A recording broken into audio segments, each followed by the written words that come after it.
اعوذ باللہ من الشیطان الرجیم بسم اللہ الرحمن الرحیم الحمدللہ رب العالمین والصلاة والسلام علی سیدنا و نبینا و طبیب قلوبنا و شفیع ذنوبنا و مولانا ابی القاسم محمد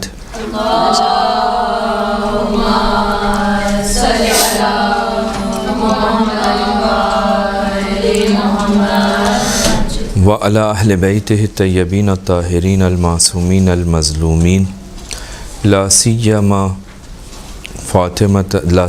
بقیت اللہ العظم ارواحنا لہ الفدا ولعنت الدائمۃ علی اعدائہم اجمعین من یومنا الی قیام یوم الدین اما بعد فقد قال اللہ سبحانہ وتعالی فی محکم کتابہ اعوذ باللہ من الشیطان الرجیم بسم اللہ الرحمن الرحیم انما یرید اللہ لیذہب عنکم الرجس اہل البیت ویطہرکم تطہیرا اللہم صلی علی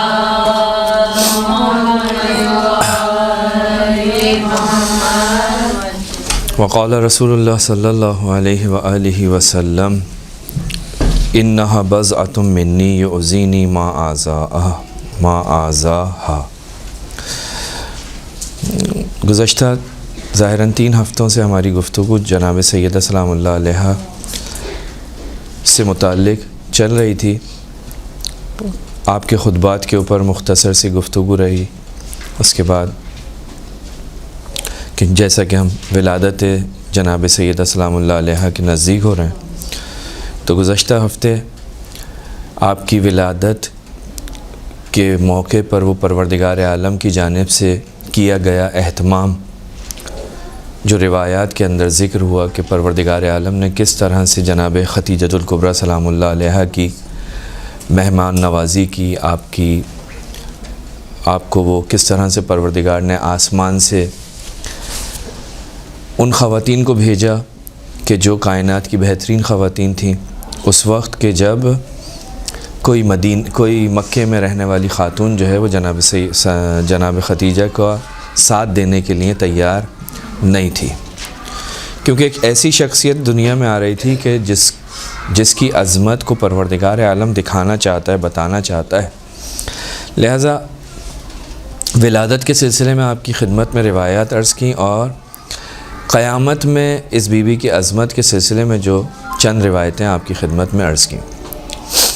آج ایک دوسرے زاویے سے چند احادیث آپ کی خدمت میں پیش کروں گا۔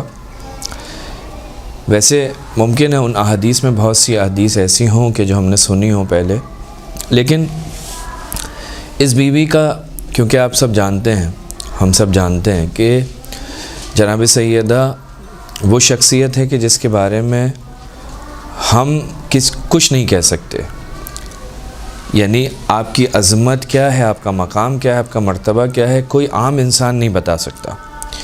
یا خدا بتائے، یا اس کا رسول بتائے، یا معصومین بتائیں، ان کے علاوہ کوئی اور چیز ایسی نہیں ہے، کوئی اور ایسی شخصیت نہیں ہے کہ جو اس بی بی کے مقام کو، مرتبے کو بیان کر سکے، اس بی بی کی حقیقت کو بیان کر سکے۔ یعنی 12 امام رسول خدا کے بعد وہ شخصیات ہیں کہ جو اس بی بی کے بارے میں گفتگو کرنے کا حق رکھتے ہیں۔ تو قرآن مجید کے اندر بھی بہت سی آیات، یہ آیت تطہیر جو میں نے آپ کی خدمت میں پڑھی، اس کا ایک اہم ترین، بلکہ اس آیت تطہیر کے شان نزول کو آپ اچھی طرح سے جانتے ہیں، یعنی حدیث قصہ، کہ اس کے اندر پروردگار عالم نے جب اس بی بی اس خاندان کا تعارف کرایا، تو جس شخصیت کو مرکزی نقطہ قرار دیا وہ جناب سیدہ کی ذات تھی۔ ہم فاطمہ و ابوہا و بالہا و بنوہا، یعنی جو چادر کے نیچے لوگ جمع ہوئے ہیں، جن کی عصمت کو پروردگار عالم قرآن مجید میں بیان کر رہا ہے۔ اور عصمت بہت اہم ترین چیز ہے۔ عصمت وہ چیز ہے جو انبیاء کے پاس ہوتی ہے، عصمت وہ ہے جو ائمہ کے پاس ہوتی ہے۔ یہ عصمت ہے کہ جو کسی شخصیت کی حجیت کا سبب بنتی ہے، یعنی کسی کے کام کو کسی کی بات کو ماننے کا سبب بغیر کسی چوں و چرا کے پروردگار عالم کہتا ہے کہ میں اس کی رضا سے راضی، اس کی ناراضگی پر ناراض. اس کی ایک اہم ترین جو وجہ ہے وہ کیا ہے؟ وہ ہے جناب سیدہ کی عصمت. اس عصمت کی وجہ سے پروردگار عالم بالکل بغیر کسی شرط و بغیر کسی کنڈیشن کے کہتا ہے کہ اس کو راضی کرو، یہ راضی ہونا چاہیے. تو قرآن مجید کے اندر سورہ دہر، سورہ کوثر، یہ ساری کی ساری سورہ موجود. اس کے بعد میں چاہتا ہوں کہ آج 12 اماموں کی زبان سے مختلف اماموں نے اس بیوی کے لیے کیا کہا آپ کی خدمت میں عرض کروں، اور 1-2 مورد کی وضاحت کروں گا. جناب سیدہ سلام اللہ علیہ کے جو مدافع نبوت و رسالت و امامت ہے، رسول خدا نے، میں نے آپ کی خدمت میں رسول کی حدیث پڑھ ڈالی. میں نے بیان تو 12 اماموں کی کرنی ہے، لیکن وہ مشہور حدیث ہے کہ رسول خدا نے فرمایا انہ بضعۃ منی من آذاہا فقط آذانی، یہ میرا ٹکڑا ہے، جس نے اس کو اذیت پہنچائی اس نے مجھے اذیت پہنچائی. یا رسول خدا نے فرمایا کہ اس کی رضا، جس نے اس کو راضی کیا اس نے خدا کو راضی کیا، جس نے اس کو ناراض کیا اس نے خدا کو ناراض کیا. اس کے بعد مولا کائنات علیہ السلام کی خدمت میں ہم آتے ہیں تو دیکھتے ہیں کہ مولا کائنات علیہ السلام مختلف مقامات پر جناب سیدہ کی عظمت کو، آپ کے مقام کو، آپ کے مرتبے کو، یعنی عظمت جناب سیدہ کے لیے کافی ہے کہ امیر المومنین جیسی شخصیت اپنے لیے باعث فخر جس شخصیت کو جانتا ہے وہ شہزادی کونین کی ذات ہے. یعنی امیر المومنین اپنی فضیلتوں میں سے اپنے لیے جس چیز کو فخر بنا کر لکھ رہے ہیں اس حاکم شام کو، وہ کیا ہے؟ وہ یہی ہے کہ ہم کون ہیں. کہا کہ میرے فخر میں سے یہ ہے کہ فاطمہ زہرا جو ہے اس کا تعلق ہم سے ہے. تو یہ بیوی جس کے اوپر خود اللہ کا ولی معصوم امام وہ فخر کر رہا ہے، مباحات کر رہے ہیں، یعنی بیان کر رہے ہیں، افتخار کر رہے ہیں کہ فاطمہ زہرا سلام اللہ علیہا کا تعلق ہم سے ہے.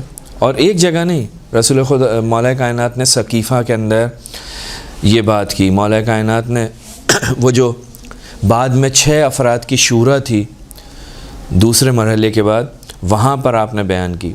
اسی طرح جب آپ نے شام کے حاکم کو خط لکھا تو وہاں پر آپ نے جو مختلف اپنے امتیازات بیان کیے، وہاں پر آپ نے یہ جو ایک فضیلت بیان کی وہ یہی تھی کہ صبیۃ النار، یعنی وہ کہ جو جہنمی عورت ہے، جہنم کا ایندھن ہے، وہ تم سے ہے، اور وہ جو سیدہ نساء العالمین ہے وہ ہم سے ہے.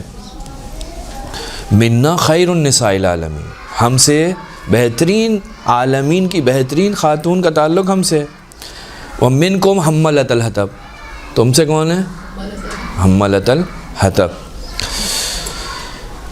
تو مولا کائنات نے مختلف جگہوں پر جناب سیدہ سلام اللہ علیہ کی اس تعلق کی وجہ سے اپنے لیے اس کو افتخار کے طور پر بیان کیا ہے کہ ہمارا افتخار یہ ہے کہ فاطمہ الزہرا ہم سے، سیدہ نساء العالمین ہم سے، خیر النساء العالمین ہم سے. تاریخ میں ملتا ہے کہ جب جناب سیدہ کا آخری زمانہ تھا تو بی بی اور مولا کائنات تنہا تھے. جناب سیدہ نے ایک جملہ کہا، اور عجیب جملہ ہے، ہم سب کو توجہ کرنے کی ضرورت ہے.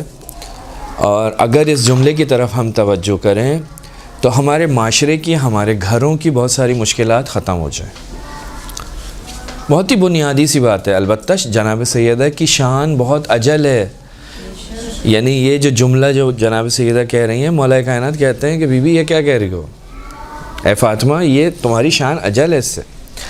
لیکن اگر ہم دیکھیں تو واقعاً اس دنیا کے اندر اگر ہر انسان کے اندر، خصوصاً کیونکہ جناب سیدہ جس خلقت کے اعتبار سے ایک عورت کی صورت میں ہے، تو خواتین کے لیے بھی ایک خاص اس کے اندر نقطہ کہ جناب سیدہ نے فرمایا، کہا کہ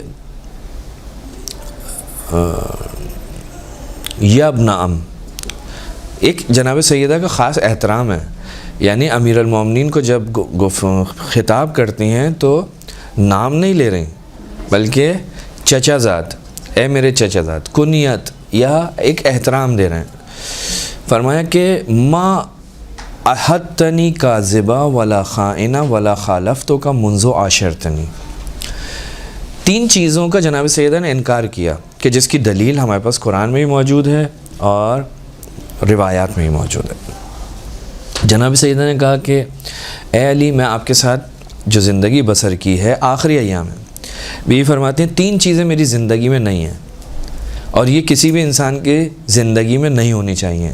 یہ چیزیں آتی ہیں تو مشکلات بڑھتی ہیں، اگر یہ تینوں چیزیں ہماری زندگی سے باہر نکل جائیں تو ہماری زندگی جنت بن جائے گی۔ ہم دعا تو کرتے ہیں کہ ہماری عام طور پہ ایک دعا کرتے ہیں کہ مولا کائنات اور شہزادی کونین کے نقش قدم پر چلنے کی توفیق عطا فرمائے۔ یہ دعا کیا ہے؟ بی بی کیا فرماتی ہیں کہ اے علی، میری زندگی کے اندر جو میں نے چند سال آپ کے ساتھ زندگی گزاری، 3 چیزیں میری زندگی میں نہیں تھیں۔ ایک، جھوٹ۔ قرآن مجید جناب سیدہ کی عصمت کی گواہی دے رہا ہے، جھوٹ اصلاً بھٹک بھی نہیں سکتا اس طرف۔ خیانت، مخالفت۔ نہ جھوٹ میری زندگی میں تھا، نہ میری مخالفت میری زندگی میں تھی، نہ ہی خیانت۔ یہ 3 چیزیں اگر ہم دقت کریں تو ہمارے معاشرے کے اندر جو ایک بڑی ہماری جو مشکلات ہیں، ہمارے گھروں کے اندر، ہمارے معاشرے کے اندر، محلوں میں، رشتہ داروں کے اندر، ان میں سے کوئی نہ کوئی ایک ایسی چیز ہوتی ہے کہ جس کی وجہ سے اختلافات بڑھتے ہیں۔ مخالفت کس سے؟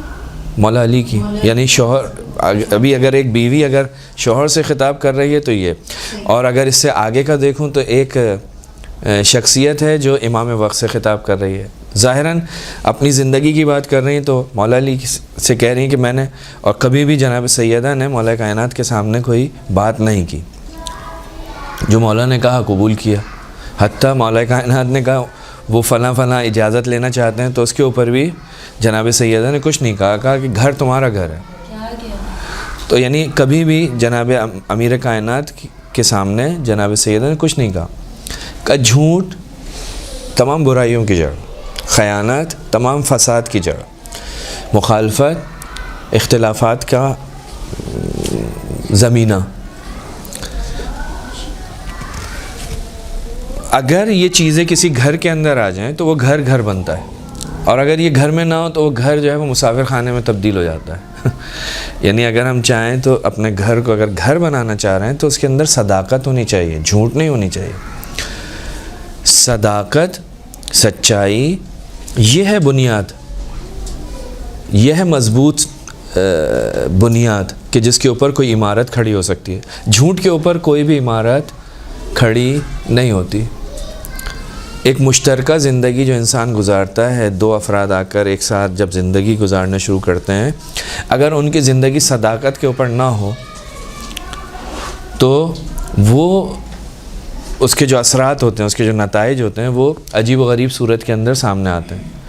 سب سے پہلے بھی ہماری شاید گفتگو رہی جھوٹ کے اوپر، اعتماد ختم ہو جاتا ہے، اور جب اعتماد نہیں ہوتا تو پھر کچھ بھی نہیں ہوتا۔ پھر 2 مسافر ہیں جو ملے ہیں تھوڑی دیر کے لیے، پھر جدا ہو جائیں گے۔ جھوٹ نہیں ہونی چاہیے، جھوٹ نہیں ہونا چاہیے، صداقت ہونی چاہیے، خیانت نہیں ہونی چاہیے، امانت داری ہونی چاہیے۔ رسول خدا یا دوسرے انبیاء کی نسبت سے پروردگار عالم قرآن مجید میں مذمت کر رہا ہے ان خواتین کی کہ جو خیانت کر رہی ہیں، رسول کی بات کو باہر بیان کر رہی ہیں، یا کسی اور اعتبار سے خیانت کی مرتکب ہو رہی ہیں۔ پروردگار قرآن میں مذمت کر رہا ہے۔ جناب سیدہ فرماتی ہیں خیانت نہیں ہونی چاہیے بلکہ امانت دار ہونی چاہیے۔ جناب سیدہ نے بھی ہماری جو گفتگو چلی تھی خطبے کے اندر، بی بی نے فرمایا تھا، کہا کہ میں جو ہوں راز فاش کرنے والی نہیں ہوں۔ ایک مقام پہ ایک روایت میں ایک گفتگو آیا تھا۔ اور مخالفت، تو یہ 3 چیزیں ہونی چاہیے۔ تو یہ جناب سیدہ نے فرمائی. اس کے مقابلے میں مولا کائنات نے کیا فرمایا؟ معاذ اللہ، خدا کی پناہ، سیدہ اور یہ چیزیں سیدہ کے وجود کے قریب بھی نہیں بھٹک سکتی یہ چیزیں. مولا فرماتے ہیں کہ مولا نے کیا فرمایا؟ فرمایا کہ فقال علی علیہ السلام معاذ اللہ انت عالم اللہ عالم اللہ و ابر و اتقی و اکرم و اشد خوفا من اللہ. 5 صفتیں مولا کائنات نے جناب شہزادی کی بیان کی. آپ کیا ہیں؟ عالم پروردگار، پروردگار عالم کی نسبت عالم ہے. جو پروردگار عالم کو جانتا ہو، جو پروردگار عالم کی نسبت علم رکھتا ہو، کیسے اس کی زندگی کے اندر یہ چیزیں آ سکتی ہیں؟ ہو ہی نہیں سکتا. مولا کائنات فرماتے ہیں انت عالم اللہ انت ابر، تم سے بڑا نیکوکار کوئی اس دنیا کے اندر نہیں ہے. سب سے بڑی، سب سے زیادہ نیکی کرنے والی شخصیت کون ہے؟ تم ہو. تم خود تو بھوکے رہ سکتے ہو لیکن تمہارے دروازے سے کوئی خالی ہاتھ نہیں جاتا. قرآن بیان کر رہا ہے ابر، تم نیکی کرنے والی ہو. وہ اتقی، تم متقی ترین ہو. یہاں مولا کائنات نے جو کلمات استعمال کیے وہ سارے کے سارے یعنی ایک عام صفت کی طرف نہیں بلکہ صفت کی اعلیٰ ترین درجے کو بیان کر رہے ہیں. اتقی، تم متقی ترین شخصیت ہو. اکرم، تم اللہ کے نزدیک مکرم ترین شخصیت میں سے ہو. وہ اشد خوفا من اللہ، پروردگار عالم سے خوف رکھنے والی، شدید خوف رکھنے والی. یعنی وہ شخصیت جس کے اندر یہ خصوصیت ہو، یقیناً اس کی زندگی کے اندر یہ صفات، جھوٹ ہو، خیانت ہو، مخالفت ہو، کسی بھی قسم کی رجس ہو ہی نہیں سکتی.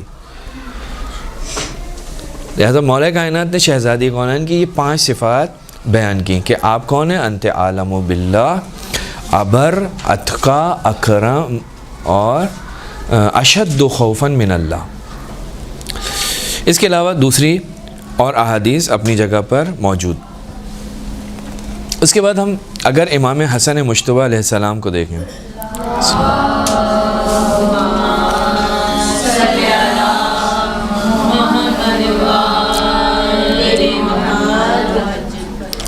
امام حسن سے بھی بہت ساری احادیث جو ہیں وہ ذکر ہوئی ہیں.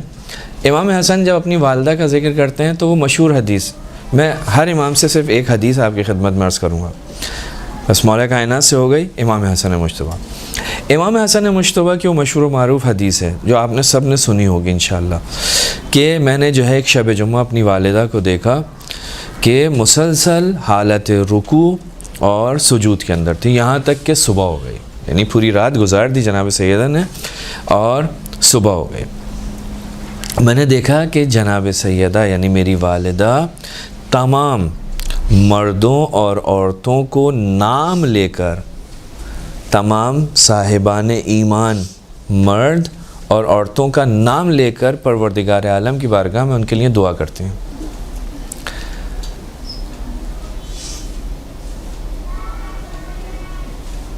لیکن ایک مرتبہ بھی اپنے لیے کوئی دعا نہیں کرتی. دیکھیں یہ اہل بیت کا کمالات میں سے ایک کمال یہ ہے کہ اہل بیت جو ہیں وہ دوسروں کے لیے سب کچھ چاہتے ہیں، اپنے لیے کسی چیز کے طالب نہیں ہیں. سوال کر رہے ہیں پروردگار سے، پروردگار تمام مومنین، اور امام فرما رہے ہیں نام لے کر دوسروں کے لیے. میں نے اپنی والدہ سے کہا کہ اماں آپ اپنے لیے کیوں دعا نہیں کرتی؟ آپ اپنے لیے خدا سے کیوں نہیں کچھ مانگتی؟ تو آپ نے کیا فرمایا؟ فرمایا یا بنی الجار ثم الدار. کہا پہلے ہمسائے پھر گھر والے، پہلے ہمسائے آس پاس کے لوگ، پھر اس کے بعد اپنے گھر والوں. اور یہ دعاؤں کے اندر جو ہے ایک روایت یہ بولتی ہے کہ روایت کے اندر ہے دعا کرو اس زبان سے جس سے تم نے گناہ نہ کیا ہو. پوچھا کہ یہ کیسے ہو سکتا ہے؟ کہا دوسروں کے لیے دعا کرو. تم دوسروں کے لیے دعا کرو گے، دعا تمہارے حق میں پہلے مستجاب ہوگی پھر دوسروں کے لیے ہوگی.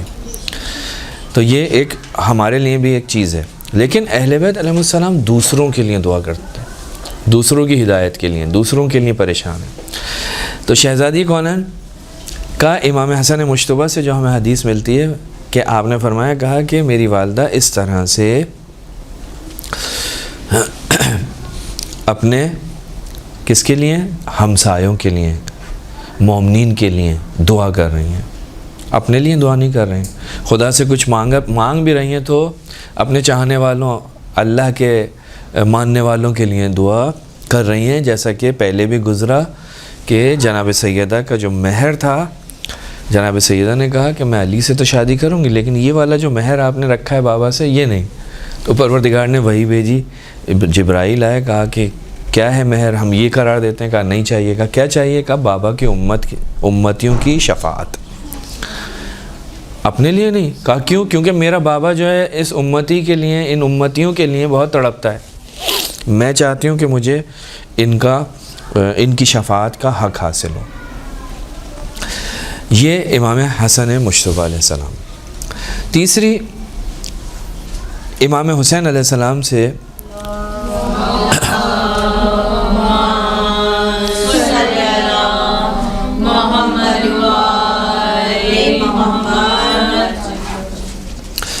امام حسین علیہ السلام سے ہمارے پاس کچھ چیزیں دکھائی دیتی ہیں، من جملہ ایک دعا ہے کہ جو امام حسین علیہ السلام نے کربلا میں اپنے بیٹے امام سجاد علیہ السلام کو عطا کی، اور کیا کہہ کر عطا کی؟ امام سجاد علیہ السلام کو رسول خدا کا یہ فرزند، یعنی سید الشہداء، آخری وقت میں، یعنی جب کربلا میں شہید ہونے کے لیے جا رہے ہیں، اپنے بیٹے سے ملاقات کی، بیٹے کو سینے سے لگایا، تو کہا کہ یہ دعا ہے، اس کو تم حفظ کر لو، یہ دعا ہے، اس کو تم احفظ انی دعان، اس دعا کو تم حفظ کر لو۔ اچھا جی، کون سی دعا ہے، کیسی دعا ہے؟ کہا یہ وہ دعا ہے جو میری ماں فاطمہ الزہرا نے مجھے سکھائی تھی، اور ان کو ان کے بابا نے، اور انہیں جناب جبرائیل لے کر آئے تھے آسمان سے۔ اور یہ دعا ایسی دعا ہے کہ جو ہر قسم کی مشکلات کا، ہر قسم کی مصیبت کا بہترین حل ہے، مفید ترین دعاؤں میں سے ایک دعا ہے۔ یقیناً کوئی معمولی دعا نہیں ہوگی کہ جو امام حسین علیہ السلام سید سجاد کو دے رہے ہیں۔ سکھانے والی کون ہے؟ جناب سیدہ۔ مفاتیح الجنان کے اندر موجود ہے، آخر میں شاید آپ لوگوں نے پڑھی بھی ہوگی، یقیناً پڑھی ہوگی، کہ دعا کچھ اس طرح سے ہے کہ بحق کے یاسین والقرآن الحکیم و بحق کے طٰہٰ والقرآن العظیم۔ یہ مختصر سی دعا ہے، چھوٹی سی 4-5 لائنوں کی۔ یا من یقدر علی حوائج السائلین، یا من یعلم ما فی الضمیر، یا منفسا عن المکروبین، یا مفرج عن المغمومین، یا راحم الشیخ الکبیر، یا رازق الطفل الصغیر، یا من لا یحتاج الی التفسیر، صلی علی محمد و آل محمد وافعل بی کذا و کذا۔ اور پھر اپنے فرزند کو بوسہ دیا اور رخصت ہو گئے، اور حتیٰ یہ کہا، بعض روایتوں میں ہے کہ یعنی یہ جو آخر میں قضا و قضا آیا، آپ سب جانتے ہیں کہ جب یہ دعا کے اندر یہ آتا ہے تو یہاں پر انسان اپنی حاجت کو بیان کرتا ہے۔ تو بعض روایتوں میں یہ ہے کہ جب امام نے یہ دعا اپنے چوتھے امام کو دے دی تو اس کے بعد فرمایا، یا بنی اذا رجعت الی مدینۃ جدی، جب تم اپنے نانا کے شہر، جب میرے نانا کے شہر تم پہنچو گے، یعنی مدینہ جب پلٹو گے، تو میرا سلام پہنچانا ہمارے چاہنے والوں کو، اور یہ دعا جو ہے نا ان کو دینا۔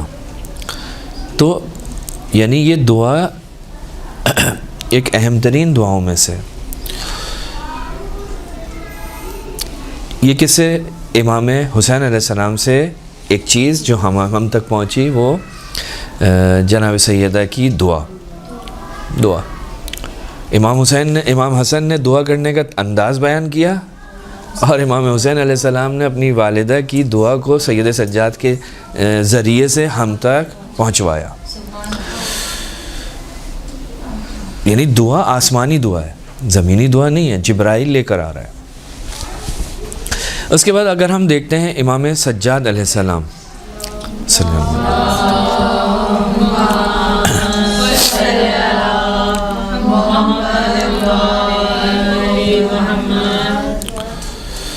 تو امام سجاد علیہ السلام کی زندگی میں بھی ہمیں جناب سیدہ کا تذکرہ ملتا ہے.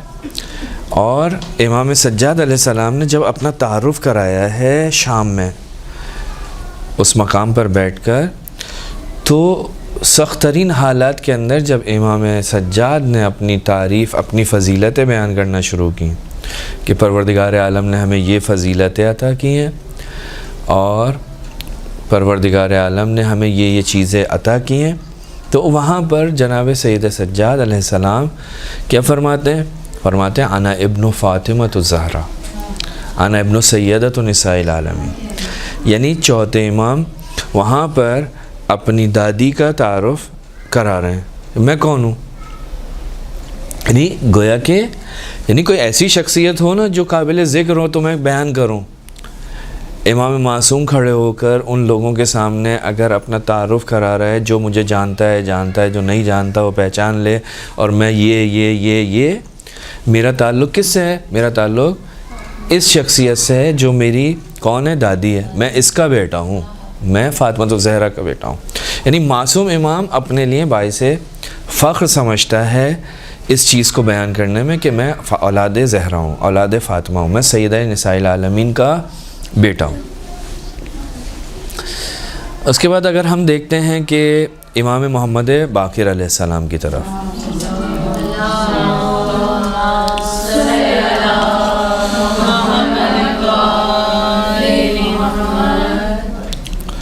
امام باقر علیہ السلام سے بہت ساری روایات ملتی ہیں جو میں نے پچھلے ہفتے بھی آپ کی خدمت میں جو عرض کی تھی جنت کے بارے میں کہ جناب سیدہ آئیں گی، اس طرح سے آئیں گی، وہ امام محمد باقر علیہ السلام سے ظاہراً میں نے نقل کی تھی. ایک اور روایت آپ کی خدمت میں عرض کروں کہ امام فرماتے ہیں لقد کانت مفروضۃ الطاعہ علی من جمیع خلق السماوات والارض، یا علی جمیع، یا عبارت دوسری بھی عبارت ہے کہ امام فرماتے ہیں کہ فاطمۃ الزہرا وہ شخصیت ہے کہ جس کی اطاعت کو پروردگار عالم نے اپنی تمام کی تمام مخلوقات کے اوپر فرض قرار دیا ہے. جس کی اطاعت کو مفروضۃ الطاعہ، یہ وہ شخصیت ہے کہ جس کی اطاعت تمام کی تمام مخلوقات پروردگار پر لازم ہے.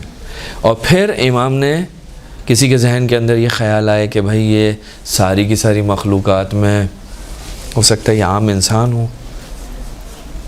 نہیں، امام نے فرمایا، کہا پرندے، چرند، پرند، حیوان، فرشتے، جن، انبیاء، ملائکہ، اور کون بچتا ہے اس کائنات کے اندر؟ انسان انبیاء میں آ گئے، اچھے انسان تو آ ہی گئے، یعنی جو اطاعت کرنے والے تھے. کچھ ایسے ہیں جو انسان تو ہیں، اللہ کی اطاعت نہیں کرتے تو پھر کس کی اطاعت کریں گے؟ تو علی جمیع الانبیاء، جتنے بھی انبیاء ہیں سب کے اوپر اس کی اطاعت واجب ہے، سب کے اوپر، حتیٰ ائمہ معصومین کے اوپر حجت ہے. میں آگے ایک حدیث پڑھوں گا اور پھر انشاءاللہ اس پہ تھوڑی سی گفتگو کریں گے. امام باقر کیا کہہ رہے ہیں؟ کہا جتنی بھی کائنات کے اندر پروردگار کی مخلوق ہے سب کے اوپر فاطمہ زہرا کی اطاعت واجب. انبیاء ہوں ان پر بھی واجب، اولیاء ہوں ان پر بھی واجب، جن ہوں ان پہ بھی واجب، فرشتے ہوں ان پر بھی واجب. یعنی دنیا میں کوئی مخلوق ایسی نہیں جس کے اوپر فاطمہ زہرا سلام اللہ علیہا کی اطاعت واجب نہ ہو.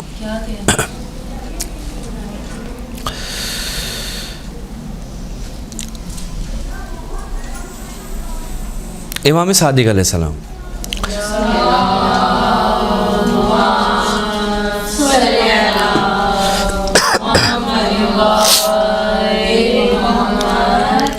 فرماتے ہیں کہ ہماری دادی کون ہے؟ صدیقہ کبریٰ ہیں، صدیقہ کبریٰ۔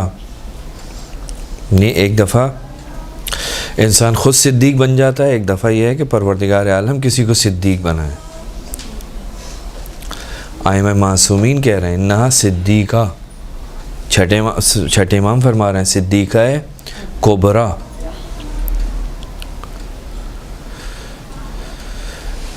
فرماتے ہیں کہ بہت ساری حدیث چھٹے امام سے موجود ہیں۔ ایک حدیث جو ہمیں اپنے یعنی ہم جانتے ہیں، صرف تذکر ہے، کہ امام کی خدمت میں ایک شخص آیا، امام کا صحابی ہے۔ امام نے کیا فرمایا؟ حدیث مشہور ہے لیکن تذکر، کہا کہ نام ہے اس کا ابا ہارون۔ چھٹے امام کی خدمت میں آیا، ابا ہارون، ہارون نام ہے اس کے بیٹے کا نام تھا، ہارون کا باپ ہے۔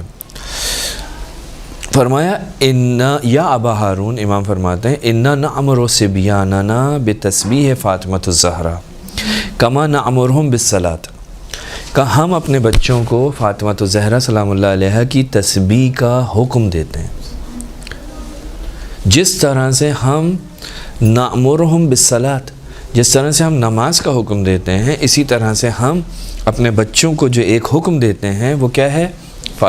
تسبیح فاطمۃ الزہرا۔ یعنی اب یہاں پہ ہمیں دقت کرنے کی ضرورت ہے کہ تسبیح فاطمۃ الزہرا کی اہمیت کتنی ہے۔ نماز کے بارے میں آپ اور میں سب سمجھتے ہیں کہ نماز واجب ہے، نماز ضروری ہے، لہٰذا آپ بھی حکم کرتے ہیں، ہم بھی حکم کرتے ہیں، ہم سب حکم کرتے ہیں اپنے بچوں کو، ان کے ساتھ سختی سے پیش آتے ہیں۔ تسبیح کے بارے میں ہم کبھی بھی سختی نہیں کرتے، بچے نے نماز پڑھی، تسبیح پڑھی نہیں پڑھی، نماز تو پڑھ لی۔ لیکن امام کیا کہہ رہے ہیں؟ امام یہ کہہ رہے ہیں کہ ہم اپنے بچوں کو حکم دیتے ہیں، ہم اپنے بچوں کو حکم دیتے ہیں، جس طرح سے نماز کا حکم دیتے ہیں اسی طرح سے تسبیح کا حکم دیتے ہیں۔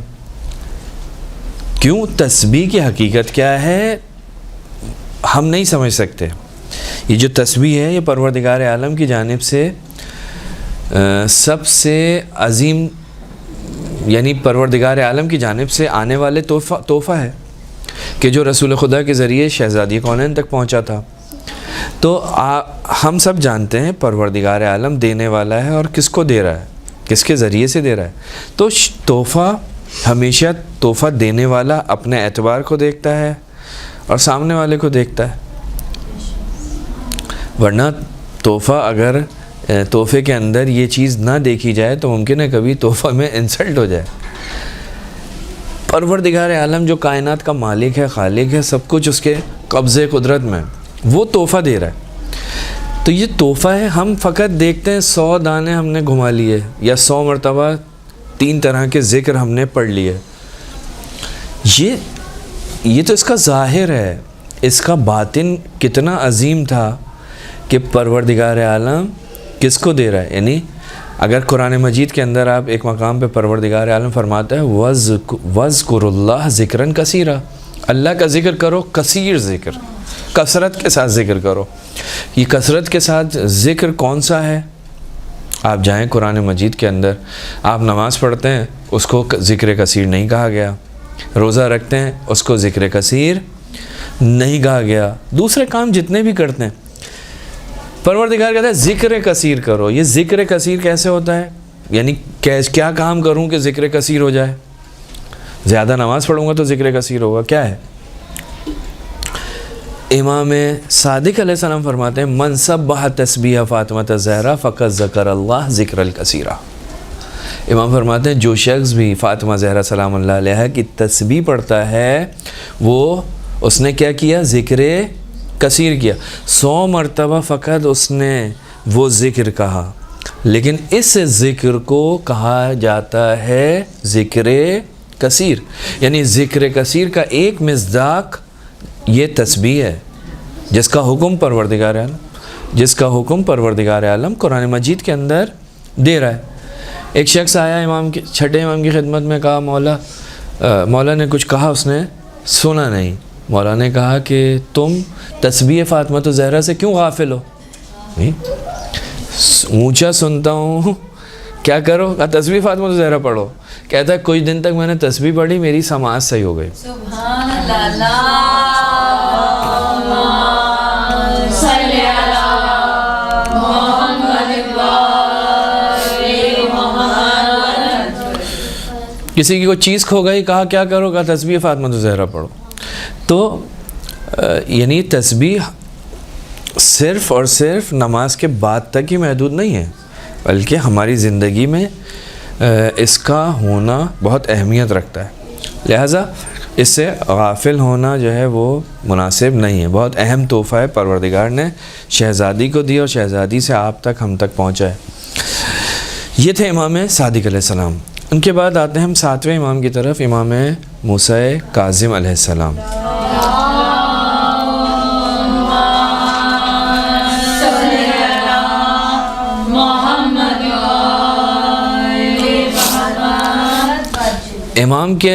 امام کی زبان پہ ایک مشہور جملہ جو ہم تک پہنچا ہے.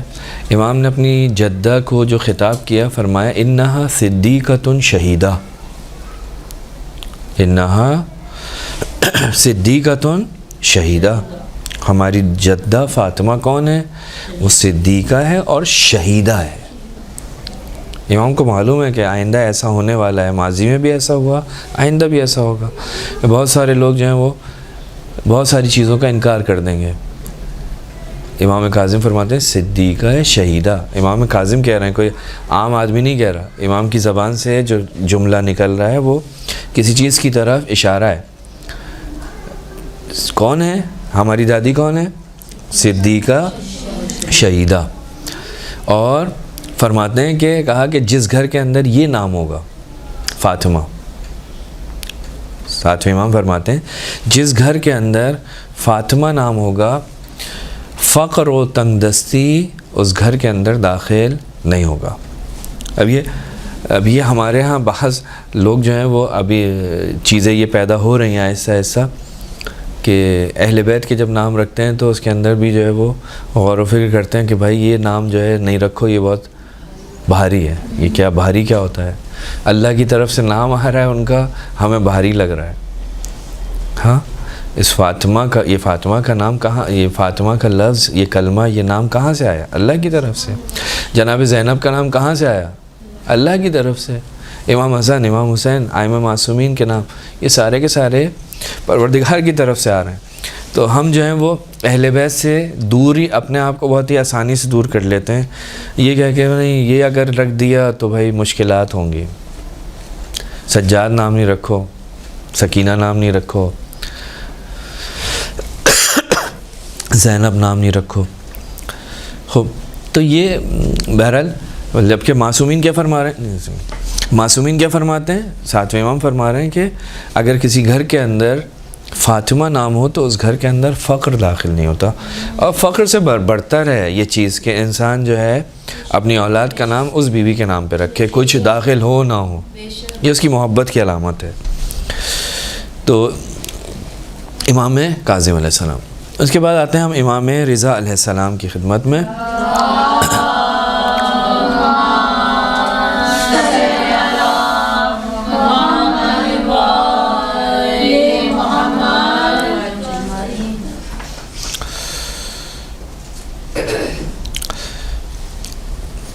امام سے ہی بہت ساری روایات موجود ہیں. من جملہ ایک روایت ہے کہ امام فرماتے ہیں، 8ویں امام فرماتے ہیں کہ ایک روایت جو جناب سیدہ کے مقام کو بیان کر رہی ہے وہ یہ ہے کہ رسول خدا نے مولا کائنات سے کہا کہ اے علی، تمہارے رشتے کے اوپر قریش کے بہت سارے لوگ آ کر مجھ پر اعتراض کر رہے ہیں کہ تم فاطمہ کو کس کے حوالے کر رہے ہو؟ اتنے بڑے بڑے پیسے والے اور ایسے ایسے لوگ جو ہیں یہاں موجود ہیں جو فاطمہ سے رشتہ کرنا چاہتے ہیں، تم سے رشتہ جوڑنا چاہتے ہیں، رسول سے رشتہ جوڑنا چاہتے ہیں، آپ جو ہے وہ اس کے علی کے حوالے کر رہے ہیں. تو اے علی، میں نے ان سے کہا کہ خدا کی قسم میں نے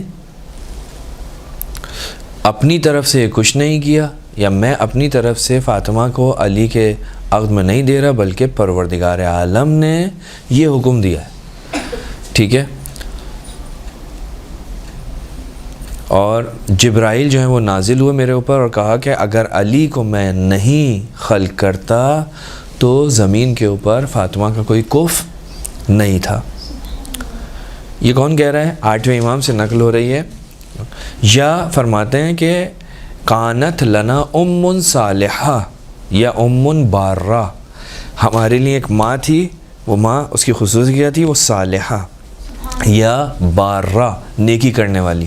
خرجت من الدنیا، وہ دنیا سے جب گئی تو اس کے اوپر جو ہے اس کے حق کو غصب کیا گیا اور وہ فلاں فلاں افراد سے جو ہے وہ ناراض تھی جب اس دنیا سے گئی. 8ویں امام فرماتے ہیں. امام جواد امام تقی علیہ السلام کی خدمت میں آتے ہیں.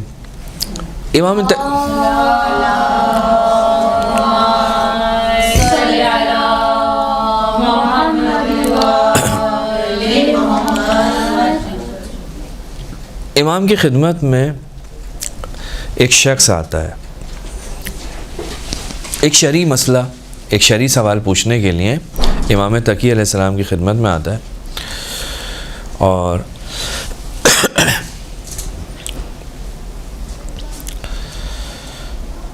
کہتا ہے کہ مولا جب میں مکے جاتا ہوں، امام تقی علیہ السلام کی خدمت میں آتا ہے، ایک مسئلہ پوچھتا ہے. کہا مولا جب میں مکے جاتا ہوں، پروردگار ہم سب کو حرم بیت اللہ کی زیارت نصیب فرمائے. کہا جب میں مکہ جاتا ہوں تو رسول خدا کی طرف سے اور آپ ائمہ معصومین کی طرف سے، آپ کے اجداد کی طرف سے اور آپ کی طرف سے میں آپ کی نیابت میں طواف کرنا چاہتا ہوں. کر سکتا ہوں؟ نہیں کر سکتا. امام نے کہا کر سکتے ہو. کہا ہوتا ہے نا انسان کے ذہن میں سوال آئے کہ میں کہاں، میرا عمل کہاں، میں ان کی نیابت کروں گا. امام سے پوچھا، امام نے کہا کر سکتے ہو، ہم اہل بیت کی طرف سے کر سکتے ہو. یہ شخص چلا گیا. 3 سال کے بعد دوبارہ امام کی خدمت میں آیا اور پھر مولا کی خدمت میں اس نے عرض کیا. کہا کہ مولا میں جب بھی جاتا ہوں بیت اللہ کی زیارت پر تو میں رسول اللہ کی طرف سے، آپ کے جد علی ابن ابی طالب کی طرف سے، امام حسن کی طرف سے، امام حسین کی طرف سے، حتیٰ اور پھر نیچے آتا ہے اور آپ کی طرف سے طواف انجام دیتا ہوں، طواف کرتا ہوں، اور کبھی کبھی آپ کی دادی کی طرف سے بھی طواف کرتا ہوں. یہ جو اس نے کہا نا کبھی کبھی آپ کی دادی کی طرف سے، تو امام جواد علیہ السلام فرماتے ہیں، کہا کہ یہ جو کبھی کبھی کرتا ہے نا، اس کو کثرت سے کیا کر. یعنی فاطمہ زہرا سلام اللہ علیہا کی نیابت میں طواف کثرت سے کیا کر، اس کو زیادہ کیا کر. کیوں؟ کیونکہ یہ بہت افضل ہے اور یہ وہ عمل ہے کہ جو انشاءاللہ پروردگار قبول کرے گا. تو امام فرما رہے ہیں، کہا کہ سارے کے سارے ہیں لیکن اس کو کثرت سے، امام خاص تاکید کر رہے ہیں. امام جواد علیہ یہ افضل ہے، افضل ہے. جو چیزیں تو انجام دیتا ہے ان میں یہ افضل عمل ہے انشاءاللہ. استکثروا من ھذا، کا ایک کثرت سے اس کو کیا کر، اس کو کثرت سے کیا کر. یہ بہترین عمل ہے جو تو انجام دے گا مکے میں. بہترین عمل کیا ہے مکے میں؟ کہا جناب زہرا سلام اللہ علیہا کی طرف سے طواف کرنا. آپ نے سنا بھی ہوگا، بعض جو گیا ہے اس نے کیا بھی ہوگا کہ ائمہ معصومین کی نیابت میں وہاں پہ جا کے ہم طواف کریں.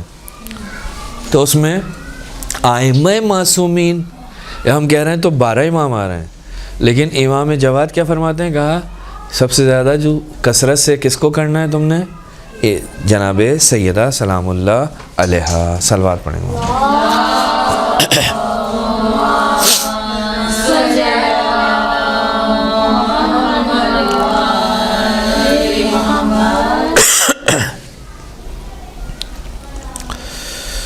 امام ہادی علیہ السلام یعنی امام علی نقی علیہ السلام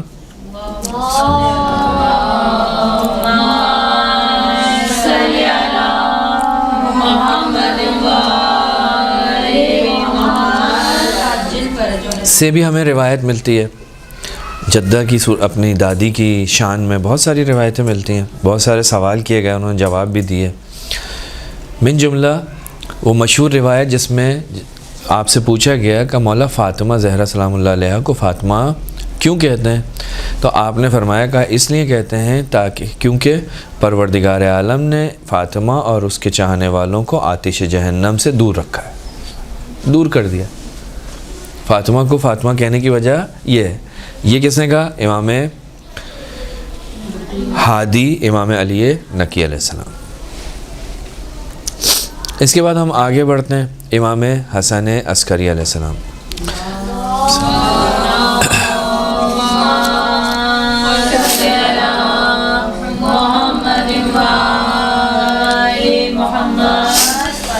خوب، آپ کی وہ مشہور و معروف حدیث ہے، میں اس کو بیان کروں گا، اس میں تھوڑا سا رکوں گا کہ امام نے جناب سیدہ کی جو عظمت بیان کی وہ اس طرح سے بیان کی کہ نحن حجج اللہ یا نحن حجج اللہ علی خلق و جدتنا فاطمہ حجت اللہ علینا، ہم جو ہیں وہ تمہارے اوپر، مخلوق کے اوپر پروردگار عالم کی حجت ہیں، اور ہماری دادی فاطمہ زہرا ہمارے اوپر حجت ہیں۔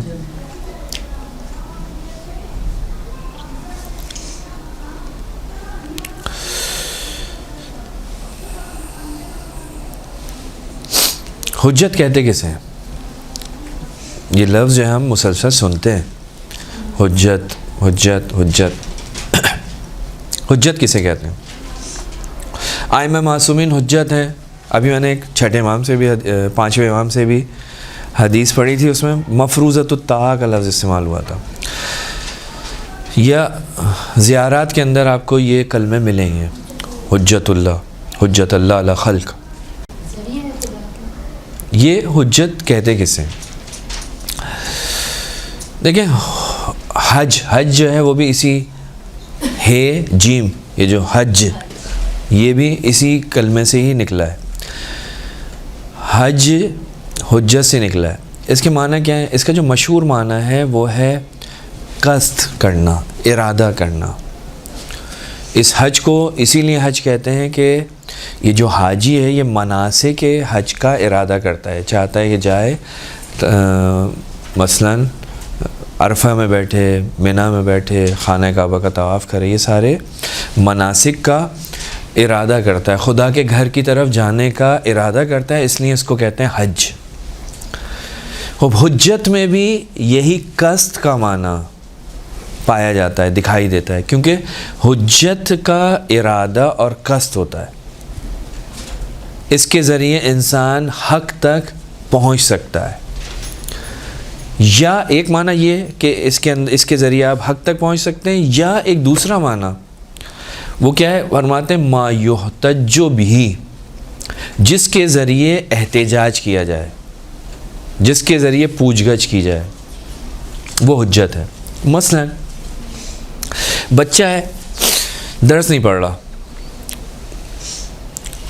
دوسرا بچہ بھی ہے، اسی جیسی کنڈیشنز ہیں، وہ ساری کی ساری کیفیت جو اس بچے کی ہے وہی اس کی ہے، گھر کا ماحول جو اس کا ہے وہی اس کا ہے، لائٹ کا آنا جانا دونوں کے لیے برابر ہے، ایک ہی گھر میں رہتے ہیں، دونوں بھائی ہیں۔ مثلا ٹیچر جو ہے وہ آ کر پوچھتا ہے ایک بچے سے درس کیوں نہیں پڑھا، وہ کہتا ہے کہ لائٹ نہیں تھی۔ دوسرا بچہ جو اسی کے ساتھ تھا اس کے لیے بھی لائٹ نہیں تھی، لیکن وہ جب کھڑا ہوتا ہے اس نے پڑھا ہے، انہی شرائط میں تھا۔ تو آپ اس سے کہتے ہیں کہ آپ کیا کہیں گے اس سے، دوسرے پہلے والے بچے سے، کہ اس نے کیسے پڑھ لیا؟ یعنی آپ احتجاج کر رہے ہیں اس پہلے والے سے اس کے ذریعے سے، ما یحتج بہ، جس کے ذریعے احتجاج کیا جائے کہ صاحب آپ نے نہیں پڑھا، کل لائٹ نہیں تھی، تو یہ جو تھا یہ بھی تو اسی جگہ پہ تھا، یہ بھی اسی ماحول میں تھا، یہ بھی گھر میں مہمان آئے ہوئے تھے، تم نے نہیں پڑھا، اس نے کیسے پڑھا؟ بس آپ احتجاج کرتے ہیں۔ کوئی شخص جو ہے وہ پردہ نہیں کرتا،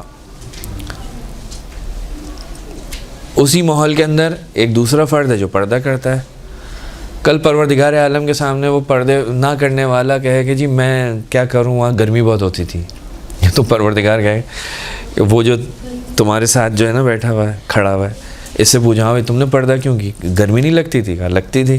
پردہ ہو گیا؟ ہو گیا۔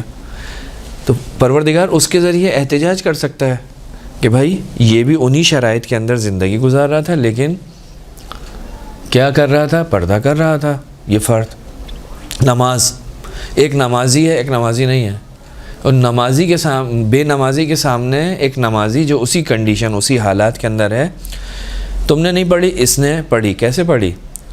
یعنی ہر جگہ پروردگار عالم نے ہمارے لیے حجت رکھی ہے، ہم فرار نہیں کر سکتے.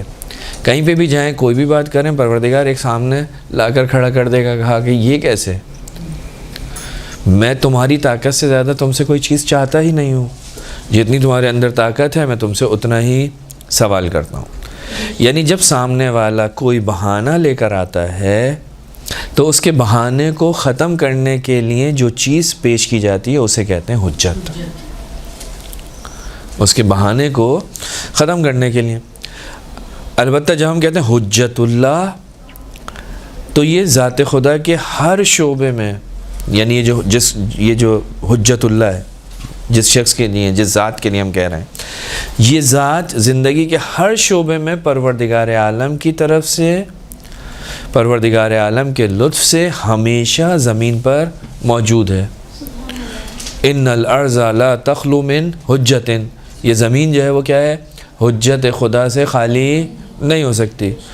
ٹھیک ہے، یہ پروردگار کا لطف ہے، پروردگار عالم کا کرم ہے کہ اس نے ہمیشہ ہر زمانے میں اپنی حجت کو رکھا ہے. حجت اللہ علی الخلق، حجت اللہ علی العباد. ٹھیک ہے، یہ جو روایتوں میں جو تعبیرات آئی ہیں یہ بیان کرتی ہیں کہ حجت ہے. یا رسول خدا نے فرمایا کہ میں جو ہے زمین کو ایسی خالی نہیں چھوڑ کے جا رہا، میرے بعد جو ہے حجت ہے اللہ کی. علی میرے بعد مخلوقات کے اوپر حجت ہے. کسی نے رسول خدا سے سوال کیا، اخبرنی ایعذب اللہ احد بلا حجہ، مجھے بتائیے اے رسول خدا، ہمیں بتائیے کیا پروردگار عالم کسی شخص کو بغیر حجت کے عذاب میں مبتلا کر سکتا ہے؟ فقال معاذ اللہ، نہیں ہو سکتا ایسا. پروردگار عالم حجت تمام کرے گا. اب وہ چاہے میرے گھر کے اندر حجت ہو، چاہے باہر سے حجت ہو، چاہے عقل کے ذریعے حجت ہو، چاہے رسول اور ائمہ کے ذریعے حجت ہو، ہر جگہ پہ حجت موجود ہے. یعنی بہانہ نہیں بن سکتا. کل قیامت میں انسان کے اعضاء و جوارح جو ہیں وہ حجت بن کے کھڑے ہو جائیں گے. تو خدا کی سنت ہے، خدا کی سنتوں میں سے ایک سنت یہ ہے کہ وہ اتمام حجت کرتا ہے، یعنی واضح انداز میں صراط مستقیم اور گمراہ کرنے والے راستے کو، گمراہی کے راستے کو دکھاتا ہے. سعادت کا راستہ کون سا ہے، گمراہی کا راستہ کون سا ہے. لہٰذا خدا نے انسانوں کے لیے دو حجتیں قرار دیں، جس کی طرف امام کاظم علیہ السلام نے ارشاد فرمایا کہ ان للہ علی الناس حجتین، اللہ کی طرف سے ہیں لوگوں کے اوپر دو حجتیں، ایک حجت ظاہرہ، ایک حجت باطنہ. عقل حجت باطن اور رسول اور امام حجت باطن. امام حجت باطن. سعادت اور کامیابی کے لیے تمہیں ان کی طرف دیکھنا پڑے گا، ظاہری حجت. لیسا، امام صادق فرماتے ہیں، لیسا من شیعتنا من وافقنا بلسانہ وخالفنا فی اعمالہ وآثارنا، ہمارا شیعہ نہیں ہے وہ کہ جو زبان سے تو یہ کہتا ہے ہم آپ کے ہیں، لیکن اپنے عمل سے، اپنے کردار سے ہماری مخالفت کرتا ہے. ائمہ حجت، ٹھیک، بس رسول حجت، ائمہ حجت. اور جس طرح سے یہ دو حجتیں ہیں، اس میں جناب سیدہ سلام اللہ علیہ کو بھی حجت کہا گیا. علی کو کیا کہا؟ قرآن حجت، قرآن بھی حجت ہے. رسول خدا سے نقل ہے کہ رسول خدا نے فرمایا انا و علی و فاطمہ والحسن والحسین وتسعۃ من ولد الحسین حجج اللہ.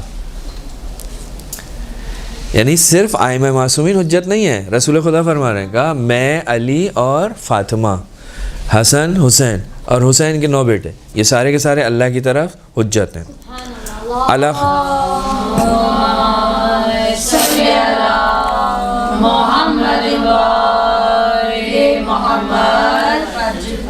یہ مخلوقات پر حجت ہیں، ان کے دشمن اللہ کے دشمن ان کے دوست اللہ کے دوست. یہ کیا ہے؟ حجت اللہ. ائمہ معصومین حجت اللہ. میں زیادہ نہیں رکتا، آگے بڑھ جاتا ہوں، جناب سیدہ کی طرف آتا ہوں کہ حضرت زہرا جو ہے وہ مخلوقات پر حجت ہیں. من جملہ دعائے توسل کے اندر آپ ایک کلمہ ہر امام کے ساتھ پڑھ رہے ہو، یا حجت اللہ علی خلق. جناب سیدہ کی بات آتی ہے تو وہاں پر بھی آپ یہ کہتے ہیں یا حجت اللہ علی خلق یا سیدتنا و مولاتنا انا توجہنا ہو. یعنی حجت، مخلوقات کے اوپر حجت. ایک شخصیت کون ہے؟ جناب سیدہ. مخلوقات پر حجت. امام نے، چھٹے امام نے کیا فرمایا تھا؟ مفروضۃ الطاعہ. 11ویں امام کیا فرما رہے ہیں؟ نحن حجج اللہ، ہم اللہ کی حجت ہیں تمہارے خلق کے اوپر، اور ہماری جدہ فاطمہ ہمارے اوپر حجت خدا ہیں. اگر اس جملے کو ہم، میں نے 12ویں امام کی حدیث نہیں پڑھی، 12ویں امام کی بھی حدیث جو ہے میں مشہور و معروف حدیث کا ہی سہارا لیتا ہوں اور اسی سے اپنی بات کو آگے بڑھاتا ہوں کہ احتجاج طبرسی کے اندر امام زمانہ کی حدیث ہے کہ امام نے فرمایا لی فی ابنت رسول اللہ. آپ کو یہ بھی حفظ ہے، لی فی ابنت رسول اللہ، میری رسول کی بیٹی کی ذات میرے لیے کیا ہے؟ اسوۃ حسنہ. امام زمانہ کتاب جو ہے وہ احتجاج ہے طبرسی کی، لی فی ابنت رسول اللہ یا فی ابنت رسول اللہ لی اسوۃ حسنہ، اس طرح سے. تو ایک طرف 11ویں امام فرماتے ہیں ہم حجت ہیں اور تمہارے اوپر، اور ہماری جدہ کس کے اوپر؟ ہماری جدہ کس کے اوپر؟ ہمارے اوپر. 12ویں امام فرماتے ہیں کہ جناب سیدہ میرے لیے اسوہ حسنہ ہے اللہ کی، یہ اسوہ حسنہ میں سے. تو اب آپ خود دیکھیں، توجہ کریں کہ یہ اسوہ حسنہ کیوں اسوہ حسنہ ہے؟ اسوہ حسنہ اسی وقت بنے گی جب وہ حجت خدا ہوگی. اسوہ حسنہ معصوم کے لیے کوئی اسی وقت بن سکتا ہے جب اللہ کی حجت ہو. ہم معصومین پر سوائے علی کے یہ حجت ہیں. حتیٰ ایک مقام ایسا بھی ملتا ہے کہ جہاں پر رسول خدا فرماتے ہیں مولا کائنات سے کہ اے علی، یعنی آخری زندگی ہے، مولا کائنات کا ہاتھ پکڑے ہوئے اور فرماتے ہیں یا علی، اے علی، جس چیز کا فاطمہ تمہیں حکم دے، امر کرے، تم اس پر عمل کرنا. میں نے اسے حکم دیا ہے اس چیز کا جس کا جبرائیل نے مجھے حکم دیا ہے. یعنی ایک مقام ایسا بھی ہمیں مل رہا ہے کہ جہاں پر جناب سیدہ کو مولا کائنات کے اوپر بھی حجت بنایا جا رہا ہے رسول خدا کی طرف سے. تو جناب سیدہ ولی نعمت ہیں 11 اماموں کی، لہٰذا ہر امام ایک خاص انداز میں اپنی دادی کی تعریف کرتا ہوا دکھائی دے رہا ہے. فاطمہ زہرا واسطہ فیض ہیں، لہٰذا وہ علوم جو ائمہ معصومین کی امامت کے اندر ضروری ہیں کسی امام کے لیے، ان میں سے ایک چیز جو تھی وہ کیا تھی؟ مصحف جناب سیدہ. اب جناب سیدہ اگر حجت نہ ہو تو جناب سیدہ کا مصحف کیسے حجت ہوگا؟ جناب سیدہ کا مصحف ائمہ معصومین کے پاس ہے، یعنی حجت ہے، حجت اللہ ہے، اللہ کی طرف سے حجت ہے. حجت خدا ہونے کے لیے امامت کا ہونا ضروری نہیں ہے، عصمت کا ہونا ضروری ہے. جناب سیدہ امامت کے منصب پر نہیں ہے لیکن عصمت کبریٰ کے منصب پر ہیں. لہذا اس اعتبار سے جناب سیدہ معلم ہیں ائمہ معصومین کی. جس طرح قرآن کی طرف ائمہ معصومین رجوع کرتے ہیں، اسی طرح جناب سیدہ کے اس صحیفے کی طرف ائمہ معصومین رجوع کرتے تھے اور اس سے اپنے اس سے مسائل بیان کرتے ہوئے دکھائی دیتے تھے. ایک بس ائمہ معصومین کے اوپر بھی حجت ماہیت بھی، یا جس کی طرف قصد کیا گیا ہے، جناب سیدہ کی طرف قصد کرتے ہیں ائمہ معصومین. اور 12ویں امام نے کہا کہ اسوہ حسنہ ہے. اسوہ حسنہ اگر آپ قرآن مجید کے اندر دیکھیں تو جتنی بھی خواتین ہیں قرآن مجید کے اندر جن کا ذکر کیا ہے، جتنی بھی تقریباً، یعنی قرآن کی وہ آیت مباہلہ کی آیت، یہ جو پروردگار عالم نے جو لفظ استعمال کیا ہے نا، رسول خدا کی زبان پہ یہ کلمات جاری ہوئے، اے رسول ان سے کہہ دو قل تعالوا ندعو ابناءنا وابناءکم ونساءنا ونساءکم وانفسنا وانفسکم. یہ مطلب یہ کوئی تکلف اور تعارف کا جملہ نہیں ہے کہ ہم احترام کے اندر کہہ دیں. یا پروردگار عالم یقیناً کسی چیز کی طرف توجہ دلانا چاہ رہا ہے. من جملہ مثلا اپنے نفسوں کو لاؤ، رسول خدا ایک شخصیت کو لے کر جا رہے ہیں.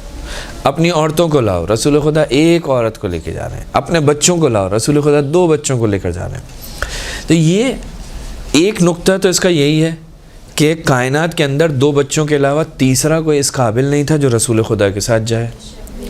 عورتوں کے اندر جناب شہزادی کونین کے علاوہ کوئی دوسری خاتون اس وقت اس کائنات کے اندر موجود نہیں تھی کہ جو رسول خدا کے ساتھ جا سکتی، اور نفسوں میں بھی مولا کائنات کے علاوہ کوئی دوسرا فرد نہیں تھا کہ جو اس مقام پر آ سکتا.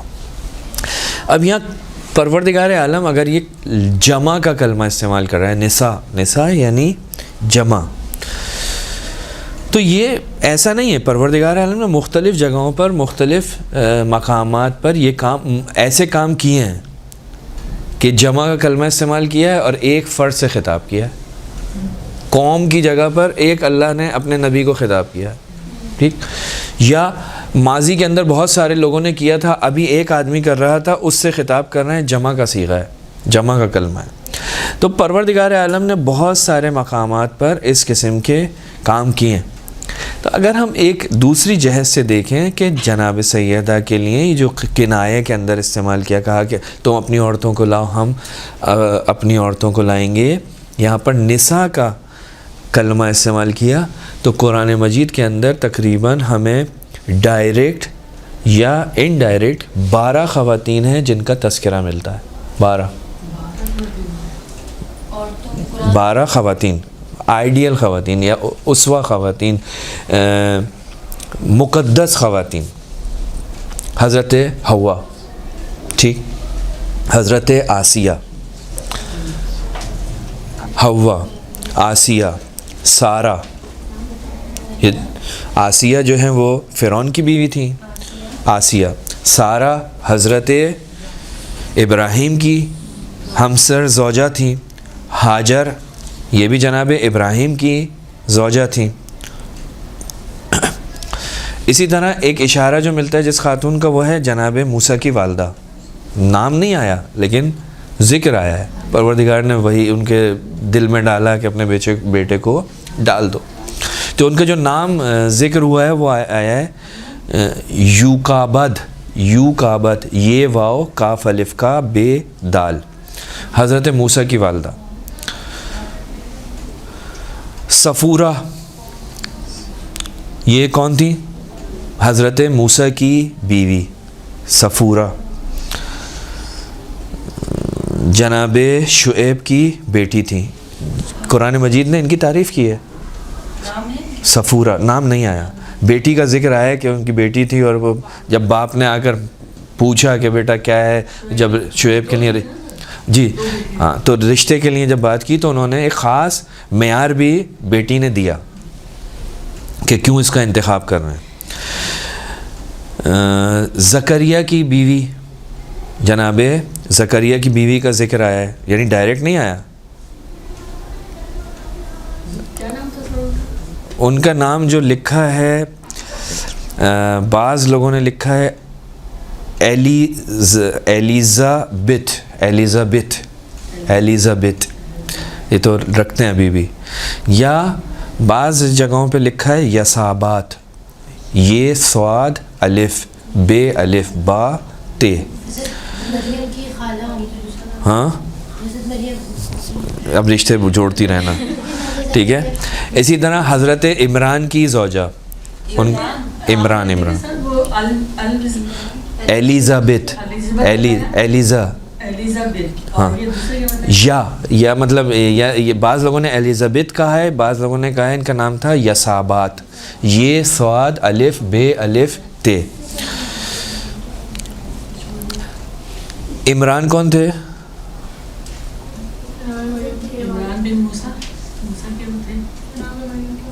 ہاں